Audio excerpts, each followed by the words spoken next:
Good news, freelancing is great. Bad news, you actually have to find your own clients. Let me leave that sinking for a moment. So, as a beginner in freelancing, most of the thing I heard was how freelancing was going to get you your dream life, how you can travel, how you can work from anywhere. But one of the things I didn't realize that I would have to find my own clients. It was crazy. But as God will have it, this is my fifth year in freelancing. And over the course of those 5 years, I've worked with 100 clients, including Fortune 500 companies, Forbes, Entrepreneur, Guest Blogger, most top publications that you can mention. I've probably written for a client that posted on these platforms. So in this video, I'm going to share with you how I got these clients, where I got them from, and how I got to convince them that I am the right person for the job. So guys, you have to stay around. Yes, this is my personal experience and I'm not going to add anything to it. I'm going to tell you the platforms that I use. It might not be platforms that everyone uses, but I'm going to tell you the strategies I use, the pitches I use, how I got them. So let's do this. My freelancing journey started on Upwork, and that was where I got my first client and later on my first 30 to 50 clients. So now, if you were a freelancer back in the day, they will tell you that the best place for you to start is freelancing platforms. And I'm talking of Upwork, Fiverr, ProBlogger, people per hour. And yes, honestly, they are right because this platform kind of launched you directly into the market. Now, when I registered on Upwork, I didn't know exactly what I was supposed to be doing. So I was just an 18-year-old girl that knew she could write and eventually realized that she can actually make a career and make money from her writing skills. And that Upwork was a great place to start. So she had registered on Upwork and just decided to give this a try without knowing what to do.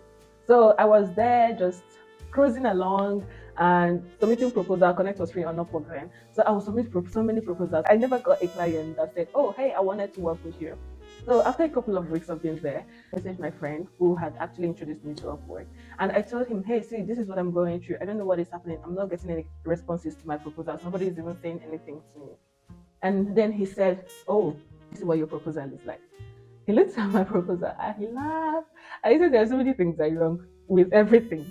So then I had to finally become intentional about what I was doing on Upwork.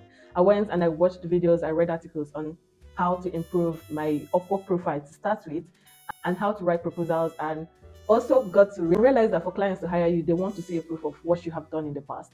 I started with my profile picture.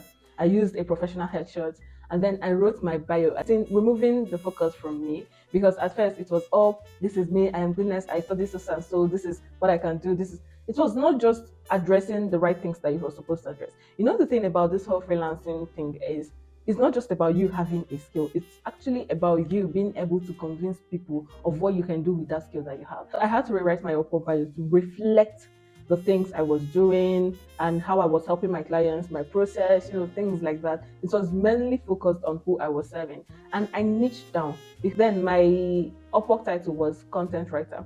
But you then realize that everyone is a content writer. So you have to have a niche. People are not just looking for content writers. People are looking for health content writers. People are looking for tech writers. People are looking for, specified niches. And the more specified your niche is, the easier it is for you to get a gig on Upwork.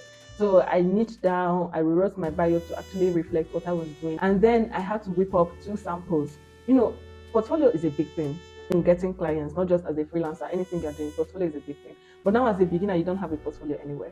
So the best thing always is to get a sample. And for me as a writer, I had to get 2 samples. I changed the focus of my proposals to actually solving the problems that the client mentioned in their job description, job post. After doing all of that, I went back to work. I started sending proposals again. And I think it was after sending like 10 proposals, I had 3 people message me. Yeah. But only 1 person actually converted, and he became my first freelancing client. Now, after then, I continued. The client was able to leave a good review for me. It's very important to do your best work for clients, honestly, because they will be happy to leave you with a 5-star review, even without you having to tell them. And they are not just going to leave 5-star for you, but they're also going to write, a feedback that is going to make another client trust you even more. And after him, it became the next person came along, the next person came along, the next person came along, and it all followed like the same template: write proposal, the right samples, and convincing them in the DM. Now, some people do not hire you outrightly; they come into your DM and they want to like engage in more discussion with you, and that is where you give them some test of your knowledge, some test of your expertise. Don't treat client DMs as if they have hired you already. You know you've brought that client into your DM, but you have to convince them that you are the right person for the job. They will have questions, they will have concerns, and it is your job to actually address that. So as you're learning the art of sending proposals or giving your sample, you should also learn the art of trying to convince clients that you're the right person for the job. So before I go on to share the next strategies with you, hello everyone. I hope you're doing great today. So if you're a new subscriber, hello, welcome. Thank you for clicking on my video today. I'm so happy to see you here. And I share tips like this on freelancing, making money online, building a business online, finance, life, and everything in between on this channel. Guess what again? I add adventures to it because I love traveling.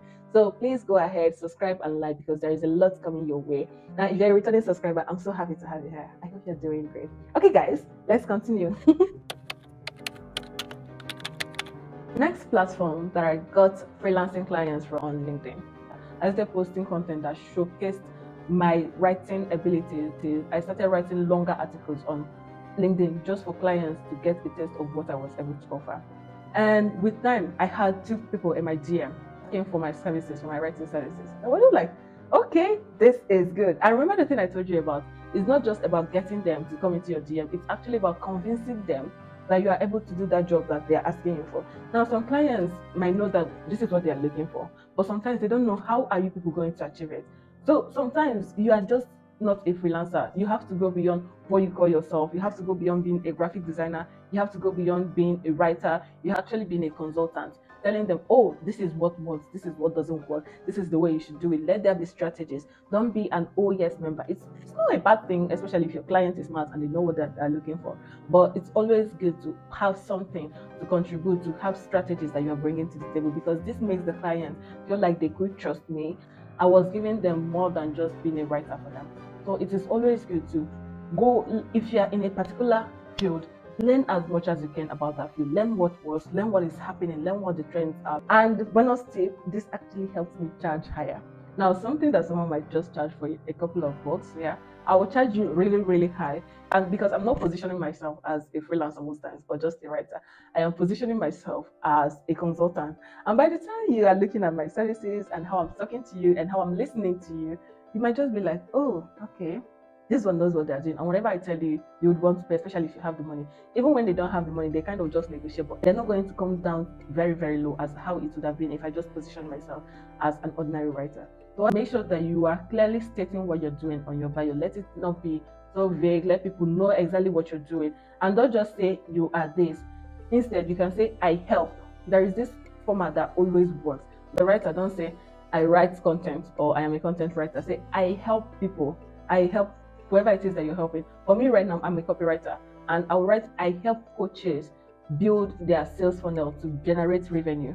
And for you, it could be anything, whatever it is that your goal of that particular skill that you have is. Let's just be what you're doing. That way, it speaks directly to your target audience, and you're not just the next other, and you're not just like another regular person in your field.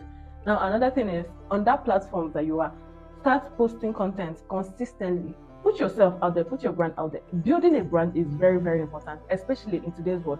Everything is happening online. In fact, the freelancing platforms are currently so saturated that sometimes, no matter how good your proposals are, no matter how good your samples are, nobody might actually reach out to you because there are 100 other people that their proposal is just as good. And they might just do random and pick any other person. It might not be you. So it's good to build your brand outside a freelancing platform too. It can be LinkedIn, it can be Twitter, it can be Instagram. The third way I got clients was referrals. Yes, people, I know this is not like a particular platform thing or something, but referrals, yes, they work. If you do a great job, your client probably knows somebody who wants something that you are offering, who wants the same thing that you're offering, and they will eventually recommend you to them. So whatever it is that you're offering, the first thing is have a good relationship with your clients. Sometimes it's not just about the money. Don't make your freelancing business to be about the money. Sometimes just go out of your way to do more for your clients than what they actually paid you for. And this way you are building a relationship where they are going to refer you. For me, I've had clients that referred me to either their friends or someone they know, or maybe they came across a post that say, hey, I need this, I need that, and then they will like tag me to the post or tell the person this is the person that I work with and the person I got a really good result with this person.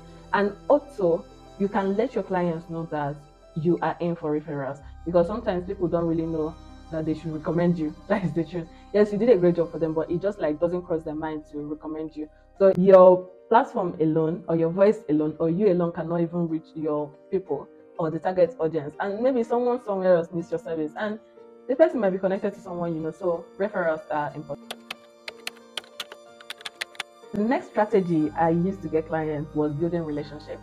Now, people call it networking, but I can't really use that word because for me, I have never really gotten around to what this whole networking is. And when you use the word networking, it kind of sounds intimidating, tiring, like something that needs rocket science for you to get.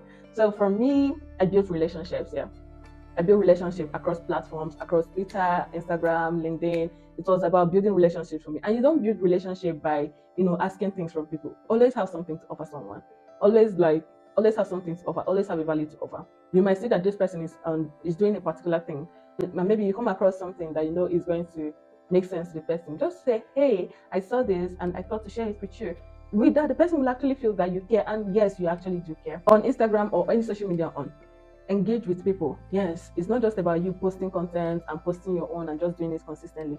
It is good to engage with people. Let people know that you care about them. Nobody cares about you if you don't care about them. And before you know it, you don't realize that you are building a small community around you, or even if it's not a community, just a couple of people that are actually looking out for you. Now, for me, I had this friend that he was always like telling me, okay, I needed this, I needed, and I was just like coming through. One day he just said, hey, goodness, I recommended you to my boss, and he needs your services as a copywriter. And like that, I got boom, I got a client from him. And many of those things has happened across, like people just knowing, hey, I have a friend that does this, I have a friend that does this. And trust me, nobody wants to recommend someone that they don't know. And they get to know you by you building a relationship with them, a valuable relationship with them. So yeah, networking, as they would say, has been my way of getting clients too. Direct pitching. So this is more like a game of numbers, yes, because okay, as a writer, so I would go on Google and I will search for businesses around a particular geolocation.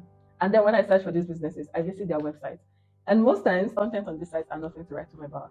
And then I realized that these websites is actually maybe top of their funnel, and they really, really need these websites for their business to keep going. Well, the content on these sites are just not given, and I'm sure that they are losing a lot of money on the table. So I'll message them, and then I'll tell them, hey, I came across your website. I believe you guys are doing a great job.